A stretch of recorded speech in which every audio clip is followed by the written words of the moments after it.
नए channel knowledge number 1 में मैं मोतीलाल पांडे आप सभी का स्वागत करता हूं। यदि आप मेरे चैनल में नए हैं तो चैनल को सब्सक्राइब कर लीजिए, लाइक करिए और अपने दोस्तों को शेयर कर दीजिए। यदि आप मेरे चैनल को सब्सक्राइब करेंगे तो मेरी आने वाली वीडियो की नोटिफिकेशन आपको मिलती रहेगी।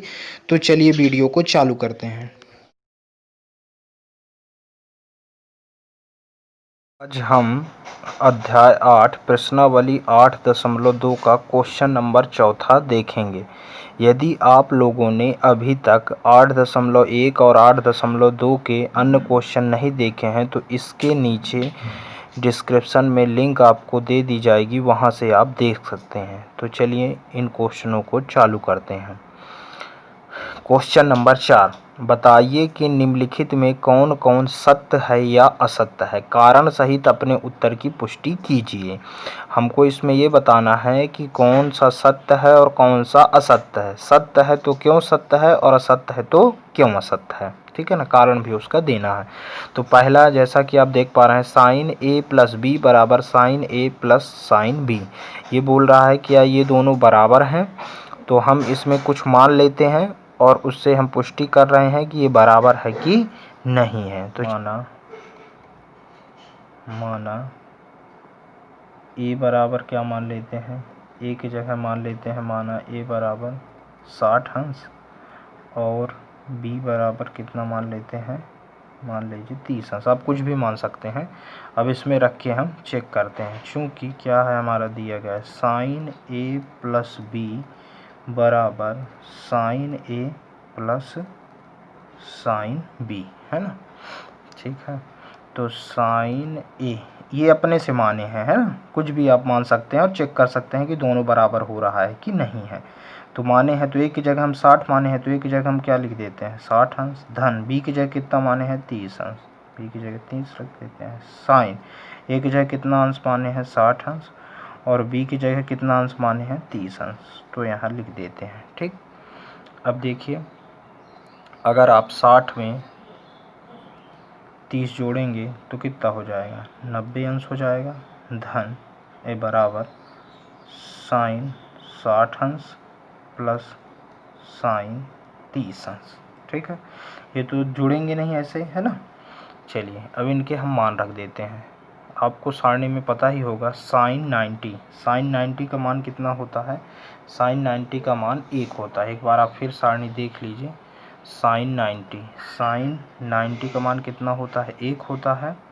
और क्या दिया है साइन 60 और साइन 30। साइन 30 का मान कितना होता है 1/2 और साइन 60 का मान √3/2। तो हम इनके सभी के मान लिख देते हैं। साइन 90 का मान कितना हुआ है अभी हम देखे हैं 1 होता है बराबर साइन 60 का मान कितना होता है √3/2 और इसका कितना होता है 1/2। ठीक है, अब इनको हम हल कर लेते हैं। यहाँ चाहे तो आप लिख सकते हैं चूँकि साइन 90 अंश बराबर 1 साइन 30 अंश बराबर 1/2 और साइन 60 अंश बराबर √3/2, है ना। चलिए मैं समझाने के लिए इतना बता रहा हूँ, है ना। आप ऐसे समझ ही जाएंगे कि क्या कैसा है। हाँ, इन दोनों का लघुत्तम क्या हो जाएगा 2 हो जाएगा। दोनों हर में समान है। ऊपर क्या बचा √3 + 1। क्या ये आपस में बराबर हैं, बराबर नहीं है। ठीक है ना, इसलिए लिख सकते हैं साइन ए प्लस बी बराबर नहीं है, किसके नहीं है साइन ए प्लस साइन बी। ये दोनों आपस में क्या है बराबर नहीं। और इससे स्पष्ट होता है कि दिया गया कथन क्या है हमारा असत्य है। सिर्फ हमको इतना ही लिखना है सत्य है कि असत्य है। तो हम इसमें पुष्टि भी कर दिए कि क्यों सत्य है और क्यों असत्य है। तो अतः दिया गया कथन हमारा क्या हो जाएगा असत्य हो जाएगा। क्वेश्चन नंबर 2 देख रहे हैं। थीटा में वृद्धि होने के साथ साइन थीटा के मान में भी वृद्धि होगी।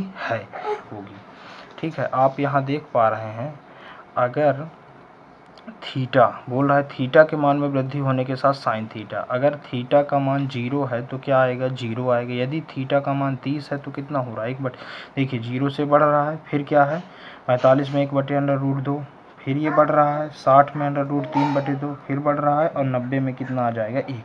मतलब इससे स्पष्ट होता है कि अगर थीटा के मान में वृद्धि होगी तो साइन थीटा का मान भी बढ़ेगा। ठीक है, तो हम लिख सकते हैं, यहाँ लिख देते हैं, चूँकि क्या आप लिख सकते हैं साइन 0 अंश का मान कितना हो जाएगा 0, साइन 30 अंश का मान कितना हो जाएगा 1/2, साइन 45 अंश का मान क्या हो जाएगा 1/√2, है ना। आपको ये पता है सारणी से ये हम लिख रहे हैं, साइन 60 अंश बराबर क्या हो जाएगा √3/2, ठीक है ना, एवं साइन 90 अंश बराबर कितना हो जाएगा 1। सत्य बना है ना। तो इससे स्पष्ट होता है कि थीटा के मान में वृद्धि होने के साथ साथ साइन थीटा के मान में भी वृद्धि होगी। दिया गया कथन क्या है हमारा, सत्य है। सत्य और असत्य हमको सिर्फ बताना है। नंबर 3 देखेंगे, थीटा में वृद्धि होने के साथ साथ कॉस के मान में भी वृद्धि होती है। आगे मैं आपको दिखाना चाहूँगा कि देख ले रहे हैं वृद्धि हो रही है कि नहीं है। देखिए यहाँ 1 आ रहा है, कॉस अगर वृद्धि हो रही, 0 के बाद 30 वृद्धि हो रही है थीटा के मान में, तो क्या 1 आ रहा है। फिर देखिए 1/√3/2, ये देखिए क्रमशः क्या होता जा रहा है, घटता जा रहा है। तो दिया गया कथन क्या है, असत्य है। तो हम इसमें एक बार लिख देंगे क्यों असत्य है ना। तो यहाँ लिख देंगे चूँकि कॉस 0 अंश का मान कितना होता है 1 होगा। कॉस 30 अंश का मान क्या होता है √3/2 होता है, बताया था इसका उल्टा हो जाता है ना। और कॉस 45 का मान वही रहेगा, ठीक है, 1/√2, है ना। और क्या हो जाएगा कॉस 60 का मान क्या हो जाएगा 1/2, और कॉस 90 का मान 0 हो जा रहा है। तो आप इससे देख पा रहे हैं कि अगर थीटा का मान 0, फिर देखो थीटा का मान वृद्धि हो रही है 30 हो रही है, तो यहाँ 1, और इससे ये क्या हो रहा है, क्रमशः क्या हो रहा है, घटता जा रहा है। जैसे थीटा के मान में वृद्धि हो रही है तो ये क्या हो रहा है, घटता जा रहा था। दिया गया कथन हमारा क्या है, असत्य है। तो हम लिख सकते हैं अतः इससे स्पष्ट होता है कि थीटा में वृद्धि होने के साथ कॉस थीटा के मान में वृद्धि नहीं होती है, क्या होती है, कमी होती है, ठीक है ना, कमी होती है। इसलिए दिया गया कथन क्या है, असत्य है। क्वेश्चन नंबर 4 देखते हैं, थीटा के सभी मानों पर साइन थीटा बराबर कॉस थीटा। ये बोल रहा है कि साइन थीटा और कॉस थीटा, है ना, ये क्या आपस में बराबर है थीटा के कोई भी मान के लिए। अगर मैं थीटा का मान मान लीजिए, मानता हूँ, माना थीटा बराबर मैं मान लीजिए 30 अंश ले लिया, ठीक है ना, क्योंकि क्या दिया है साइन थीटा बराबर कॉस थीटा। अब मैं इसमें रख के देखूंगा क्या दोनों मान बराबर हो रहे हैं।